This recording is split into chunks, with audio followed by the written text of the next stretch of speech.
¿Qué tal, hermanos? ¿Cómo estamos? Bienvenidos nuevamente a un repaso más diario de la lección. Como siempre, agradecemos por estar con nosotros.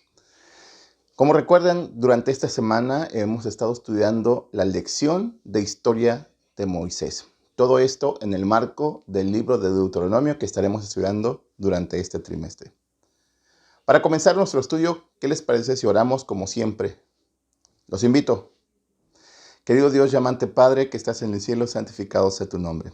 Gracias te damos por la oportunidad que nos das de este día, vivirlo, de estudiar tu palabra, Señor, y queremos pedirte que tú nos ayudes a entender, que escuches nuestras peticiones y que estés atento a nuestras necesidades. Gracias por todo tu amor y tu misericordia, en el nombre de Cristo Jesús. Amén.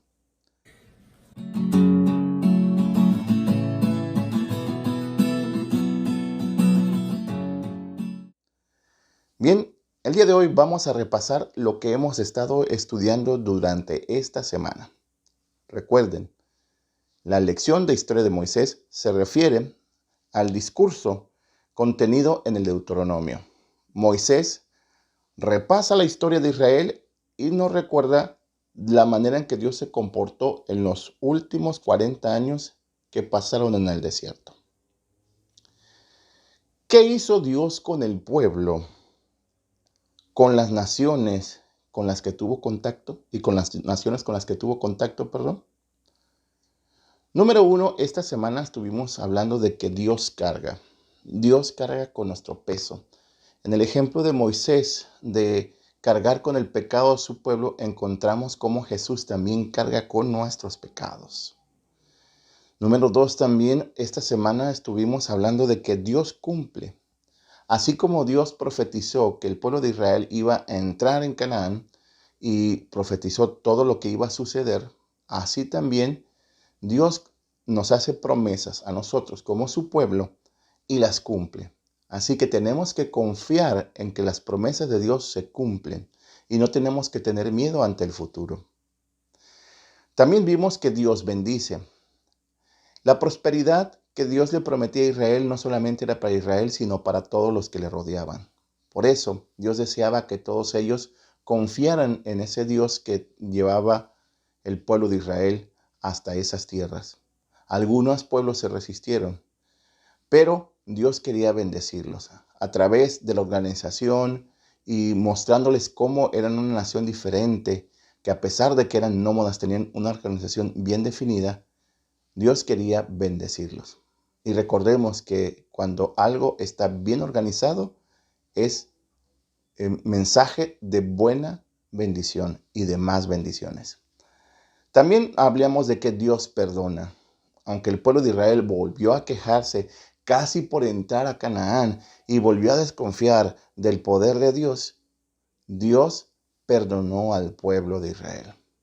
Así como nosotros muchas veces nos equivocamos más de una vez y muchas veces cometemos hasta el mismo error, Dios está dispuesto a perdonarnos. Pero también vimos este último día que Dios es justo, que a pesar de que Dios siempre tiene preparado gracia para nosotros, hay un límite, porque Dios también es justo, no solamente es misericordioso, sino que es justo. Y cuando hay consecuencias para nuestros pecados, Dios las va a permitir, no solamente porque debe haber justicia, sino porque también, de alguna manera, está mostrándonos que nos ama. ¿Cómo? Permitiendo que nos ocurran las consecuencias de nuestro pecado para nosotros reflexionar y ver hasta dónde hemos llegado. También ahí vimos que hay cosas que son inexplicables con respecto a lo que ocurre en este mundo. Hay cosas muy graves, hay cosas difíciles de entender. La muerte nunca es sencilla de entender. Y sobre todo cuando hay guerras, cuando hay muertes, hay derramamiento de sangre y parecen cosas injustas, es muy difícil entender cuál es el propósito de Dios. Pero que sin duda alguna, dentro de ella, Dios está cumpliendo un propósito especial para cada uno de nosotros. Esta semana hemos aprendido esas características de Dios y encontradas en el mensaje de Moisés, que hace un repaso de la historia de los últimos 40 años en el desierto del pueblo de Israel.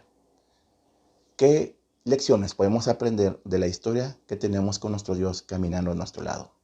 Si tú tienes mucho tiempo caminando con Dios a tu lado, reflexiona sobre ello y reflexiona sobre las lecciones que Dios te ha dejado. Si tú tienes poco tiempo caminando o apenas estás conociendo acerca de Dios, reflexiona cuántas cosas maravillosas tiene Dios para darte durante este tiempo por delante. Y que no tienes nada que temer del futuro, a menos que olvides cómo Dios te ha ayudado en el pasado. Vamos a orar para que podamos asimilar estos aprendizajes de esta semana en nuestras vidas. Oremos. Querido Dios y amante Padre que estás en el cielo, te agradecemos, Señor, por tu bondad, por tu misericordia y por estar con nosotros. Gracias por dejarnos estas lecciones durante esta semana, así como las lecciones de historia de Moisés, podamos aprender la historia de nosotros a tu lado, Señor, y que podamos emprender nuevas cosas. Señor, habrá cosas que tal vez nunca encontraremos respuesta, pero seguiremos confiando en tu providencia divina y en tu amor hacia nosotros. Gracias por ayudarnos a confiar en tu plan hacia nuestro futuro, Señor. En el nombre de Cristo Jesús. Amén. Muchas gracias por acompañarnos. Recuerda, dale like, suscríbete y dale a la campanita para que sepas cuando subimos un nuevo video. Que Dios te bendiga y nos vemos mañana.